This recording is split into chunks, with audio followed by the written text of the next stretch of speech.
Years ago, a single headline convinced me that sugar was going to kill me. I was traveling for work. I read that sugar was deadlier than cigarettes, and I quit, cold.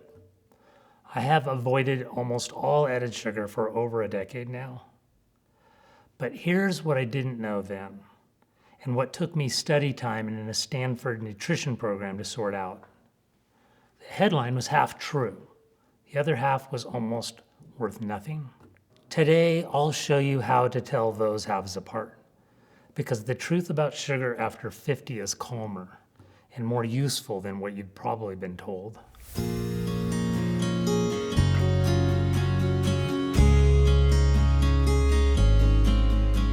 Let me take you back.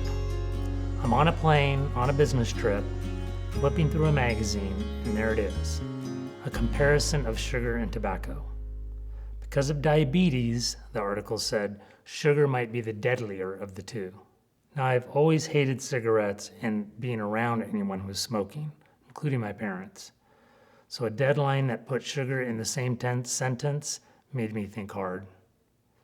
I made a decision on the spot. No more added sugar. And I stuck to it for years. And I felt good about that. I still do. But then something changed. I worked through Stanford's nutrition science program, and for the first time, I had the tools to dig deeper and ask the question, was the headline that changed my life actually true? So I did what I should have done after reading that article. I read the studies.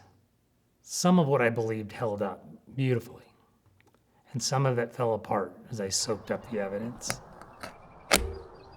So what I'm going to do, in this video and every video in this series, I'll tag every claim so you always know how solid the claims are. First claim, too much added sugar, especially the kind you drink, is genuinely bad for you. I'm calling that one established. This is about as settled as nutrition science gets.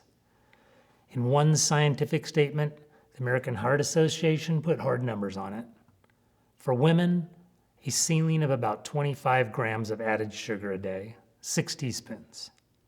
For men, about 36 grams, 9 teaspoons. Seemed high to me until you consider this.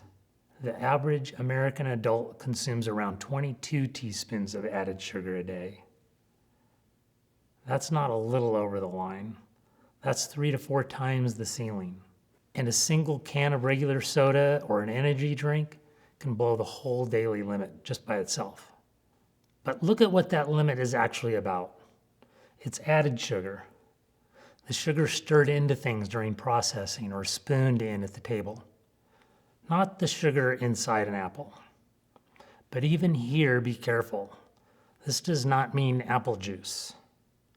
Technically, there's no added sugar in it. But once you've juiced the apple, you've thrown away everything that has made it an apple, particularly the fiber that slows down absorption and the concentration in one glass. You'd never eat that many apples in one sitting. Health authorities have a name for the whole group, free sugars, and it covers juice, honey, and syrup, right alongside the white stuff. And the single biggest source, by far, is liquid. Sodas, energy drinks, sweetened coffee. Might as well attach an IV. So the established truth isn't sugar is evil. It's narrower and more useful. It's added sugar, and especially the sugar you drink. The magazine actually got that part right, and cutting it was a good decision. But the headline that changed me didn't say, watch your added sugar. It said sugar was a poison, deadlier than tobacco. And that is a very different claim. There's a popular version of the sugar story out there that goes like this. Sugar, fructose specifically, is a toxin. Your body treats it like alcohol. It's poisoning you even in small amounts. It's a dramatic story, and parts of it sound scientific. Fructose is handled mostly by the liver, and in big excess, it can push the liver to make fat. That part's real. But handled by the liver is not the same as poison. So let's take the popular headline version. Fructose is uniquely toxic. even in normal amounts, and see where it actually lands.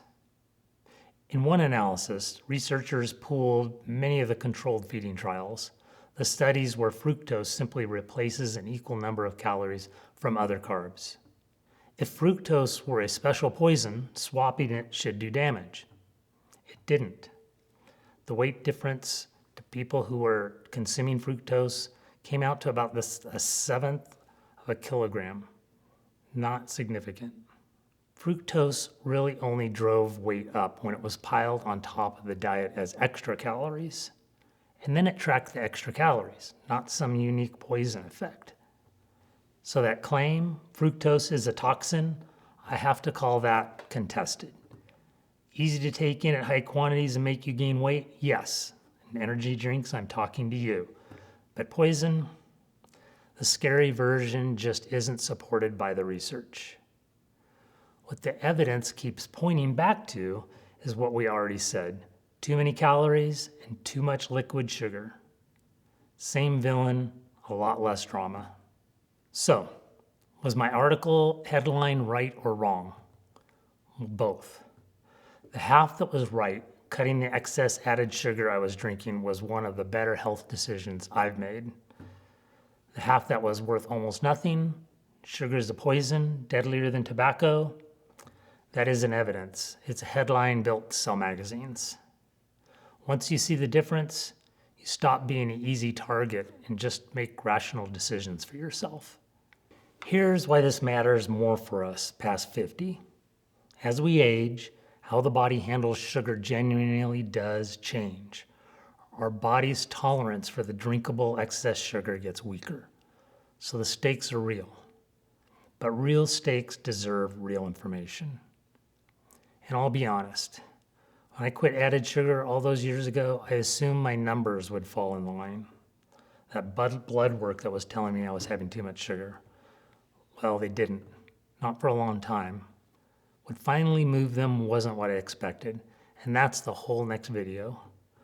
Because it turns out you can do everything right with sugar, and it still misses the thing that matters most. Before I go, a few quick things. How do you tell a real finding from a scary headline, the way we just did? That's exactly what this week's newsletter is about. The link's below and right here. It's free. It goes deeper than I should in a video. If you want the rest of this series, the sugar you're not seeing, and what actually moved my numbers, subscribe so you don't miss it. And let me know, have you read similar articles about sugar, or what's a nutrition headline that really changed what you did? Maybe I can dig into that one as well. I'm building a nutrition program that will be coming soon, so it could help inform that as well. The next one, fit isn't the same as healthy.